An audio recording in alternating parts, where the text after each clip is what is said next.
j'ai été prise en otage, 4 heures d'horreur, qui ont fait que oui, moi personnellement, je me sens pas du tout en sécurité en France et je veux pas rester ici. Je veux rentrer chez moi, je veux rentrer en Israël et je peux pas. Plusieurs milliers d'Israéliens et d'Israéliennes sont bloqués à l'étranger parce que l'aéroport Ben Gurion est fermé et une situation très difficile, des cas des fois tragiques. Et c'est ce que nous allons évoquer ce matin avec trois jeunes filles qui sont bloquées en France, à Paris, je crois. Nous allons accueillir Zari Siboni, Shirel Waknin et Sarah Waknin. Bonjour. Bonjour. Alors, Bonjour. alors nous sommes. Alors vous allez vous présenter pour d'abord qu'on vous reconnaisse. Ah, vas-y, ça oui. Non, alors bonjour, Ok. nous sommes sœurs, donc c'est Shirel et Sarah. On vient de Jérusalem. On habite à Ramat Sharet et on est bloqués en France depuis, ça fait quoi? Ça fait une semaine. On a voyagé au Maroc pour le travail et puis après on est revenu en France vu qu'on ne pouvait pas rentrer en Israël. D'accord. Zari Siboni. Bonjour, alors voilà, je m'appelle Zari Siboni. J'ai 28 ans, je viens aussi de Jérusalem. C'est mes cousines, Shirel et Sarah, on habite ensemble à Jérusalem. Et pareil, je suis bloquée pareil à Paris depuis une semaine. Avant ça, on était au Maroc. Et voilà, on aimerait bien rentrer à la maison. Alors comment ça s'est passé d'abord lorsque vous êtes parti, vous saviez que l'aéroport était fermé déjà? Non. Alors, déjà, moi, je suis partie depuis le 22 janvier, donc c'était bien avant les restrictions et la fermeture de l'aéroport. Mhm. Et donc, nous, on n'était pas du tout au courant et on avait pris nos billets à l'avance, on avait tous les droits de sortir. Et voilà, et là, on se retrouve bloqué. Alors, Shirel et Sarah, lorsque vous avez entendu que l'aéroport était fermé, quelle a été votre réaction? Enfin, on était très embêtés parce qu'on travaille en Israël et nos patrons, ils ont compris la situation. Mais la vérité, on est vraiment très embêtés parce que, comme ma sœur vous a dit, on était au Maroc. De base, on devait rester pour le travail que pour une semaine et repartir en Israël. On a dû rester beaucoup plus de temps là-bas. Donc voilà, il y a des dépenses, il y a plein de choses. Après, on a fait les demandes pour rentrer en Israël, mais après, il n'y a plus de place sur les vols. Faut Alors comment vous vous s'organiser. débrouillez? Vous êtes là, vous vous trouvez à Paris. Comment vous avez trouvé de la famille chez qui séjourner? Comment vous vous débrouillez? Bah là, on a de la chance, nous, c'est qu'on a notre famille en France. Ça veut dire, il y a plein de personnes qui n'ont pas cette chance. Nous, bah, au Hachem, on a nos parents qui sont encore là. Mais c'est vraiment une chance qu'on a et on pense à toutes les personnes qui sont bloquées à Francfort et qui n'ont personne, quoi. Zari Siboni, c'est la même situation. Il y a des gens qui vous attendent en Israël, le travail, la famille. Pareil, moi, pareil, je dois reprendre le travail et tous les jours, le patron qui appelle pour savoir qu'est-ce qui se passe et on n'a pas de réponse. Voilà, encore une fois, moi aussi, j'ai de la chance parce que mes parents, ils habitent ici et que je suis chez eux. Mais pareil, je pense aux gens qui ont des familles entières et qui n'ont pas forcément chez qui rester, qui peuvent pas non plus rentrer à la maison. Et la vérité, moi, quand l'aéroport il a fermé, j'ai pas du tout paniqué parce que je me suis rappelé qu'en premier confinement, euh, Israël avait fait ramener Ouais, des avions entiers de vous avez fait des rapatriement. rapatriements, bien Donc sûr. pour moi, c'était logique qu'on allait nous faire rentrer, quoi. Alors, qu'est-ce que vous faites et comment vous essayez de vous en sortir? Je sais qu'il y a une commission chargée de donner des autorisations de Des départ. autorisations. Est-ce que vous avez essayé de demander des autorisations?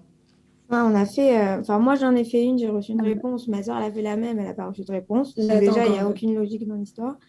Après, les vols, ils sont pleins très rapidement. Donc, le temps qu'on reçoit la réponse, les vols se remplissent. Donc, ça repousse à chaque fois. Ouais. Là, on a un vol le 5 mars, mais j'attends sa réponse. Comme ça, on rentre ensemble. Du coup, ça se trouve qu'elle va recevoir sa réponse, ça va être encore décalé. Et hier, on a appris qu'il y avait un vol d'Alia qui a été fait avec 100 personnes de Paris. Donc, on ne comprend pas pourquoi on ne nous Mhm. rapatrie pas à nous. Et s'il y a une possibilité, si ça a été fait, c'est qu'il y a une possibilité, quoi. Donc, c'est vraiment incompréhensible.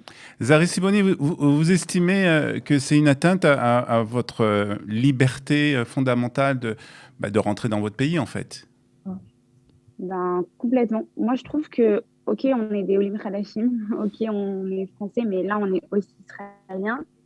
Et je pense on a exactement les mêmes droits que les citoyens israéliens qui sont en Israël. On a le droit de rentrer chez nous. Oui, mais les Moi, Israéliens non plus, hein, ils ne rentrent pas, je vous rassure.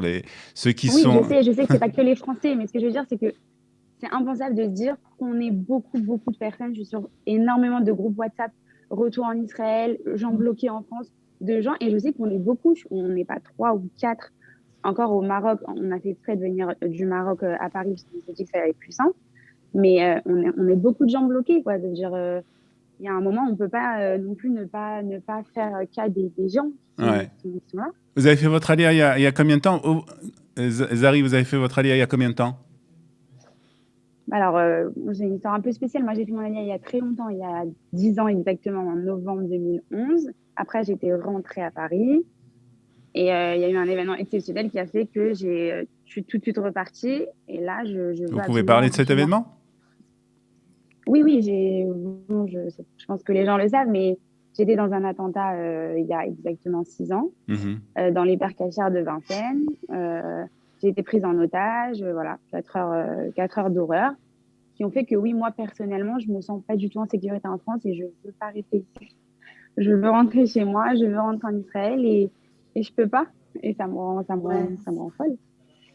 Vous avez le même sentiment, Shirel et Sarah? Vous avez le sentiment, est-ce que vous avez le sentiment d'avoir été un peu oublié par l'État d'Israël?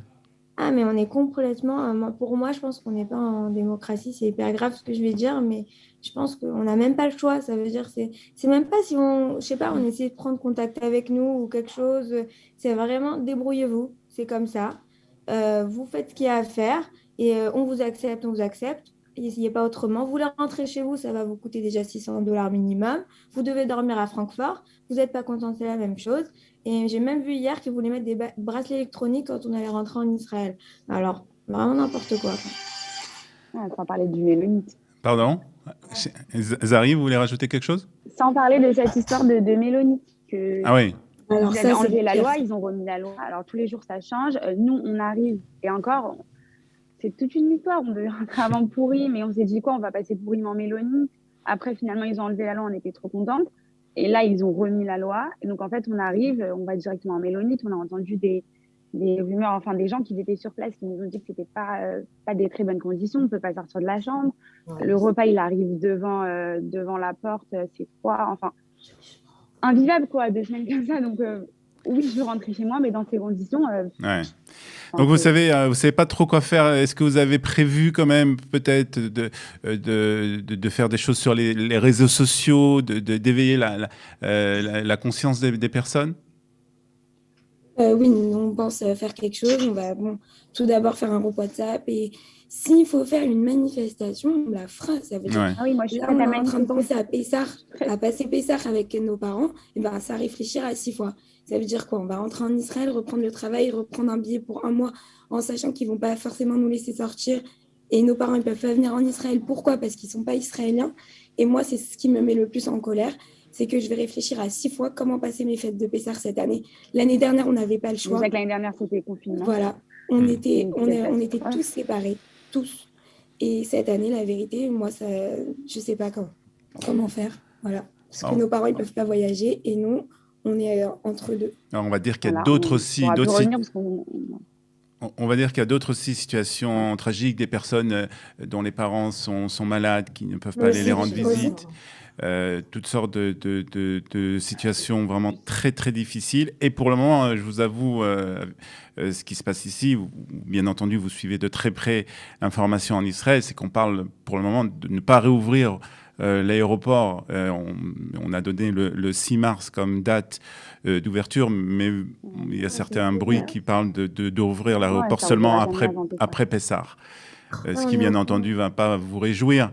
Mais voilà, en tout cas, on voulait parler de cette situation de ces personnes qui sont, et on sait qu'il y en a beaucoup, on le voit sur les réseaux sociaux, des personnes qui sont vraiment dans une situation très, très compliquée, pas seulement en France d'ailleurs, hein, dans le monde entier. Et voilà, on voulait donc évoquer ce sujet. En tout cas, on va vous souhaiter bonne chance. On espère vous voir très, très prochainement ici en Israël parmi nous. On va vous souhaiter bonne continuation et bonne chance.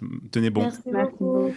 Zari Siboni, Shirel Waknin et Sarah Waknin, merci d'avoir été ce matin avec nous sur Studio Kalita. Bonne fête de Purim. Bonne fête de Purim, Chag Sameach.